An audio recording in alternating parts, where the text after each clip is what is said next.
Hello guys! Welcome back to our channel, Hamza Family. And yeah, I'm pregnant. We are officially 31 weeks today. Baby number 4 is on the way. And I'm making video po kasi I'm so happy, I'm thankful na I'm 31 weeks at hindi pa ako nagli-labor. Mashallah, alhamdulillah.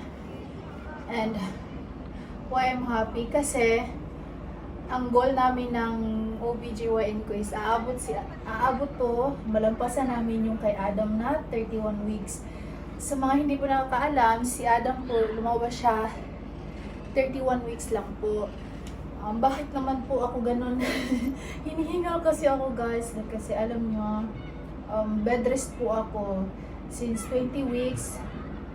Hindi ako pwede magkarga, maglakad ng matagal, magtayo ng matagal. Kasi meron pa akong incompetent cervix. So, every time magbubuntis ako, ganun. At sa 24 weeks pa lang, bubukas na yung cervix ko. Ilagay akong papaanak ng maga. Last na miscarriage ko or pregnancy loss was 2021.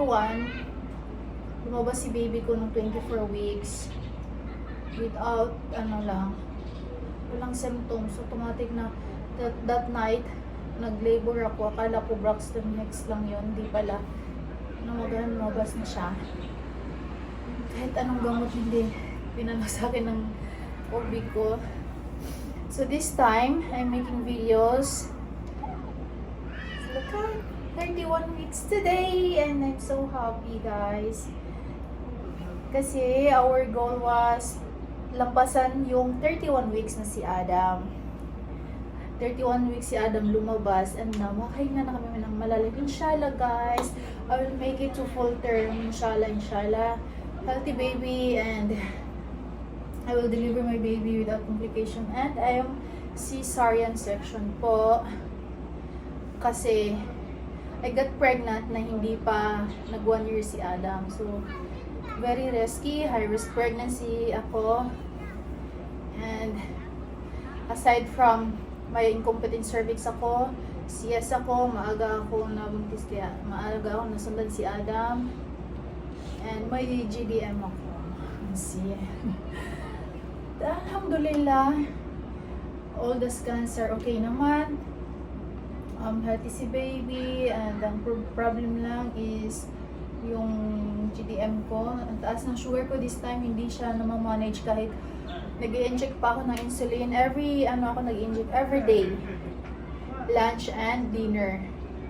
Pero ganun pa din yun. Kahit healthy yung mga brown rice yung kinakain ko, vegetables, ang taas pa rin ng sugar ko.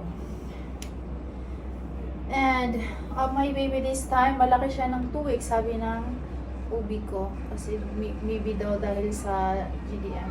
In our family, wala kaming family na may diabetes guys.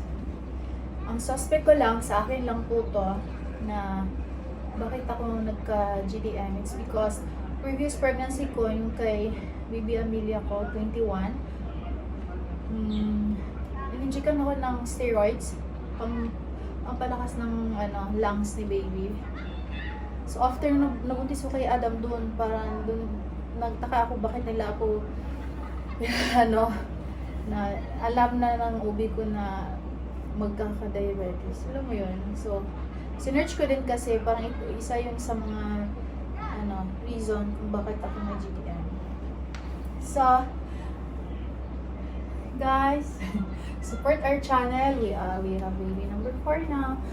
Our baby is 4 but pangatlo tong buhay. Inshallah. Healthy baby. And if na-upload ko na to guys, it means nanganak na ako kasi hindi ko pa siya i-upload until I will give birth.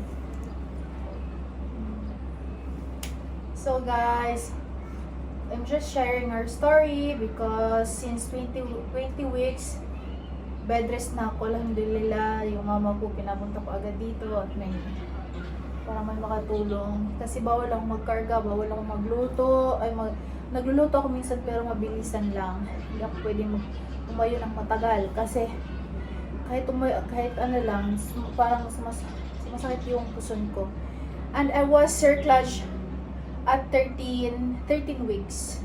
Surcharged akong 13 weeks. Kaya alhamdulillah, siguro wala akong hindi ako nagdudugo, hindi kagaya dati kay Adam at 19 weeks.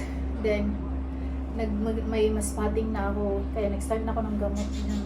24 weeks, hospital, every time may hospital ako. This time, alhamdulillah, bed rest lang dito ko sa bahay at mashallah, wala naman masyadong serious na sakit. Last time lang nung nadulas ako, may spotting and naagapan agad yun. I'm taking currently progesterone and nifedipine, Adalat, lahat, ang dami kong tinake ngayon. Aspirin, basta lahat na pampakati. And I'm so thankful for my OBGYN. Sobrang maalaga niya, nagre-reply siya anytime kahit mga nansinsing tanong ko, reply siya agad.